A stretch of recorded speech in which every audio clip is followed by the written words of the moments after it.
ఒకనాడు శ్రీ మహావిష్ణువు యొక్క వాహనమైన మహాబలవంతుడైన గరుడు తన ప్రభువైన మహావిష్ణువును ఇలా అడిగాడు, ఓ ప్రభూ, మానవుడు మరణించిన తర్వాత ఆత్మకు ఏమవుతుంది?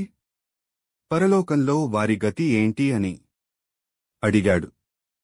విష్ణువు చిరునవ్వుతో గరుడుకి పవిత్రమైన జ్ఞానాన్ని అందించాడు. అదే గరుడ పురాణంగా ప్రసిద్ధి పొందింది. విష్ణువు ఈ సృష్టి ప్రారంభాన్ని వివరించాడు. విశ్వం ఆదికాలంలో కాస్మిక్ జలాల నుండి ఉద్భవించింది. ఆ నీటిలో విష్ణువు నాభి నుండి బ్రహ్మ వచ్చారు. బ్రహ్మదేవతలను, రాక్షసులను మరియు మనుషులను సృష్టించాడు. ప్రపంచంలో మనుషులు తమ కర్మల ఆధారంగా నడుచుకుంటారు. మంచి పనులు పుణ్యాన్ని, చెడు పనులు పాపాన్ని తెస్తాయి. మరణం తర్వాత ఆత్మకు ఏం జరుగుతుంది ప్రభూ అని అడిగాడు. అప్పుడు మహావిష్ణువు ఇలా వివరించాడు. ఆత్మ శరీరం వదిలిన తర్వాత యమదూతల ఆధ్వర్యంలో బయలుదేరుతుంది. ధర్మాత్ముల ఆత్మ సులభంగా, శుభంగా స్వర్గానికి తీసుకెళ్లబడుతుంది. పాపాత్ములు బాధాకరమైన మార్గం మీదుగా, మంటలతో నిండిన దారుల మీదుగా మరియు ముళ్ల మధ్యగా వెళ్లబడతారు.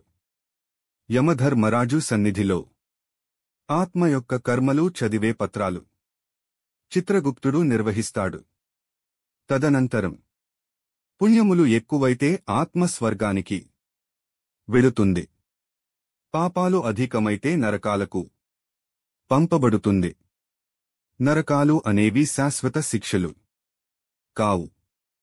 అవి కేవలం పాప ఫలితాన్ని అనుభవించే స్థలాలు. ప్రతి పాపానికి తగిన నరక శిక్ష ఉంటుంది. వేడి నూనెలో ముంచడం, రక్త నదుల్లో తేలడం, మంచు కొండల్లో వేదన మొదలైనవి. పునర్జన్మ మరియు మోక్షం. పాప ఫలితాలన్నీ అనుభవించిన తర్వాత ఆత్మకు పునర్జన్మ కలుగుతుంది. ఈ జన్మలో మన స్థితి మన గత జన్మ కర్మల ఆధారంగా నిర్ణయించబడుతుంది. మనిషిగా, జంతువుగా లేదా మొక్కగా కూడా పుట్టవచ్చు.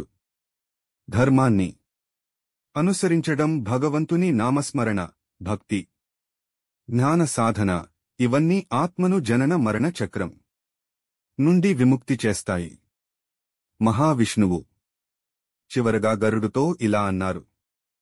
ఓ గరుడా, జీవితం చాలా చిన్నది, కాని ధర్మ మార్గంలో నడిచేవాడు, నన్ను స్మరించేవాడు, ఇతరులకు సేవ చేసేవాడు, అతనికి మరణం భయంగా ఉండదు. నేను స్వయంగా అతనిని సంసార సాగరం నుండి రక్షిస్తాను అని చెప్పారు.